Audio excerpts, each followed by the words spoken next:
എന്താണ് ടർബോ, എന്താണ് അതിൻ്റെ വർക്കിംഗ്, എന്താണ് അതിൻ്റെ യൂസേജ് തുടങ്ങിയ കാര്യങ്ങളാണ് നമ്മളിന്ന് ഡിസ്കസ് ചെയ്യാൻ വേണ്ടിയിട്ട് പോകുന്നത്. അപ്പോൾ ടർബോ എന്ന് പറഞ്ഞു കഴിഞ്ഞാൽ ബേസിക്കലി ഒരു സെൻട്രിഫ്യൂജൽ കംപ്രസറാണ്. ഈ കംപ്രസറിനോട് അറ്റാച്ച് ചെയ്തുകൊണ്ട് തന്നെ ഒരു ടർബൈൻ കണക്ട് ചെയ്തിട്ടുണ്ട്. അപ്പോൾ ഈ ടർബോ വർക്ക് ചെയ്യണമെന്ന് വെച്ച് കഴിഞ്ഞാൽ കാറിൻ്റെ എക്സോസ്റ്റ് ഗ്യാസിൻ്റെ പ്രഷർ കൊണ്ടാണ് ഈ ടർബോ വർക്ക് ചെയ്യുന്നത്. ആ വർക്ക് ചെയ്യുന്നത് മീൻസ് ഈ എക്സോസ്റ്റ് ഗ്യാസിൻ്റെ പ്രഷറിലൂടെ ഈ ടർബൈൻ കറങ്ങുകയും ടർബൈനും കംപ്രസറും ഇന്റർ കണക്റ്റഡ് ആയതുകൊണ്ട് തന്നെ ടർബൈൻ കറങ്ങുന്നതനുസരിച്ചിട്ട് കംപ്രസർ കറങ്ങുകയും ചെയ്യും. അപ്പോൾ ഈ കംപ്രസറിന്റെ പ്രൈമറി ഫംഗ്ഷൻ എന്ന് വെച്ച് കഴിഞ്ഞാൽ കാറിന്റെ എയർ ഇൻടേക്കിലൂടെ വരുന്ന എയറിനെ എടുത്ത് കംപ്രസ് ചെയ്ത് ഹൈ പ്രഷറിൽ എഞ്ചിൻ്റെ ഉള്ളിലേക്ക് സപ്ലൈ ചെയ്യുകയാണ് ഈ കംപ്രസറിന്റെ ഫംഗ്ഷൻ. അപ്പം ഇതാണ് ബേസിക്കലി ഒരു ടർബോയുടെ വർക്കിംഗ് എന്ന് പറയുന്നത്.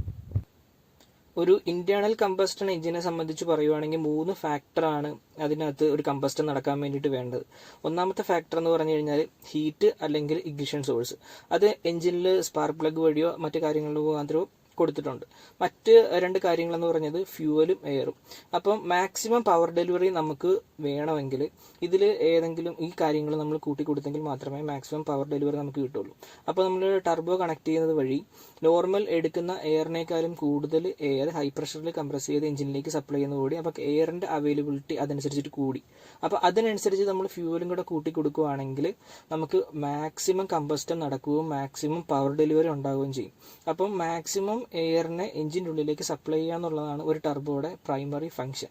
അപ്പോൾ അതിനനുസരിച്ച് നമ്മൾ ഫ്യൂവലും കൂടെ കൊടുക്കുമ്പം എയർ ഫ്യൂവൽ റേഷ്യോ അനുസരിച്ചിട്ട് മാക്സിമം പവർ ഡെലിവറി നമുക്ക് ഒബ്റ്റെയിൻ ചെയ്യാൻ പറ്റും. അപ്പം ഇതാണ് ബേസിക്കലി ഒരു ടർബോയുടെ ഫംഗ്ഷനും യൂസേജും. പിന്നെ ടർബോ തന്നെ പലതരത്തിലുള്ള ടർബോ ഉണ്ട്.